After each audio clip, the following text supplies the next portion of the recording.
દિલ્હીમાં 5 સ્તરીય સુરક્ષા ચક્ર. નમસ્કાર, સ્વાગત છે આપનું આરબી ન્યૂઝના ટોપ 10 સમાચારમાં. હું અશ્વિન રાઠોડ. ઉડતા કિલ્લા જેવા ખાસ વિમાન દ્વારા પુતિનનું ભારતમાં આગમન થશે, જેથી દિલ્હીમાં 5 સ્તરીય સુરક્ષા ચક્ર.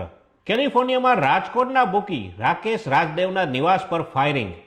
પાકને ફંડિંગનો ચોંકાવનારો આરોપ. પુતિનની ભારત મુલાકાત પહેલા મોટી જાહેરાત. રશિયાએ પરમાણુ સમજૂતી કરારને આપી લીલી ઝંડી. કંગાળ પાકિસ્તાન સરકારી એરલાઇન PIA વેચશે. 23 ડિસેમ્બરે લાઈવ હરાજી થશે.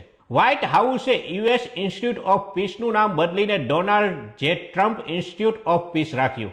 ઇસ્લામી કટ્ટરપંથીનો મુખ્ય ઉદ્દેશ વધુ ક્ષેત્ર અને લોકો પર નિયંત્રણ મેળવવાનો, તેવું US વિદેશ મંત્રીનું નિવેદન. કેલિફોર્નિયાના ટ્રોના એરપોર્ટ નજીક US એરફોર્સનું F-16 ફાઇટર જેટ ક્રેશ, પાયલટનો બચાવ.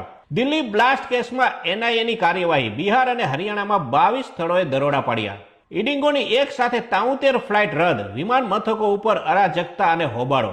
ગુજરાતમાં ઠંડીનો ચમકારો યથાવત. નલિયામાં સૌથી ઓછું 11 ડિગ્રી તાપમાન નોંધાયું. તો આ આજના ટોપ 10 ન્યૂઝ અને હું હતો આપની સાથે અશ્વિન રાઠોડ.